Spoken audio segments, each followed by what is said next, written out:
Rogingo, il fait 4, donc on va mettre... Salut l'équipe! Dernièrement, sur ma chaîne TikTok, je t'ai présenté une solution de chez Vézère qui te permettait aussi bien de faire un appui de fenêtre qu'un seuil de porte ou un seuil de baie vitrée. C'était le système OptiOne. Alors, je ne te refais pas toute l'explication, ni tous les avantages du produit. Si tu veux le voir, je t'invite à aller voir justement ma publication sur TikTok. Là, je vais plutôt te proposer de le mettre en œuvre. Donc là, on en a déjà mis un en place. Il est tout beau, il est tout propre, il est tout de niveau. Ce que je te propose maintenant, c'est qu'on s'attaque à celui de la buanderie.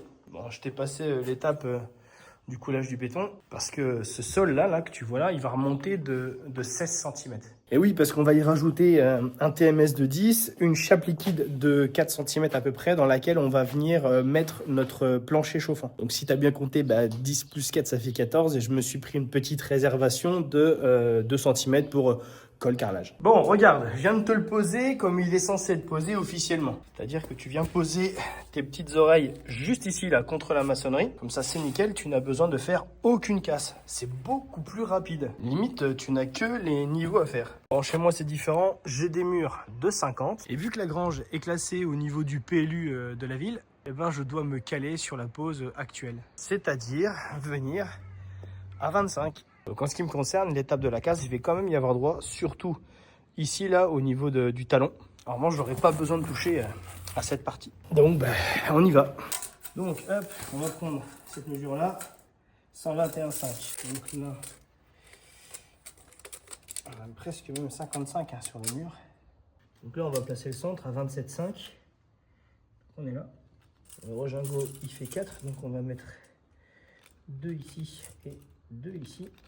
Ok, donc il va être posé ici. De l'autre côté, pareil. Là, il va falloir mesurer la distance qu'il y a ici à ici. Donc là, on a exactement 114.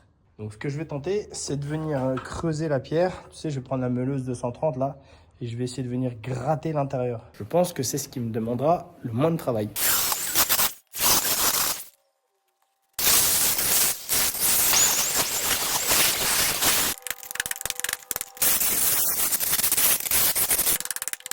Bon, avec notre méthode de basculement, ça ne fonctionnait pas. Il a fallu qu'on casse, comme tu peux le voir, un petit peu plus loin. J'ai entaillé un peu plus large, du coup, de ce côté-là. Du coup, on va passer au collage, la mise à niveau. Et ensuite, on fera un petit peu de mortier à la chaux pour remettre tout au propre.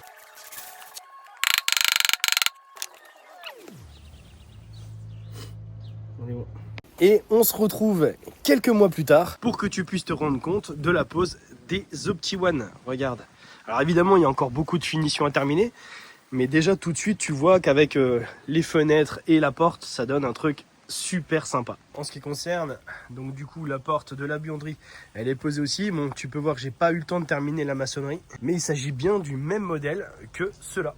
Tu le vois très bien au niveau du profil, ici et ici. Allez, j'en profite aussi pour te montrer le côté intérieur. Donc, hop et hop. Donc là, on va terminer l'étanchéité et ensuite, on va couler la chape anhydrite. Donc voilà en ce qui concerne la pose de l'OptiOne de chez Vézère. Mais je te propose de te refaire une autre vidéo pour te montrer vraiment quand tout sera terminé et que les finitions seront faites.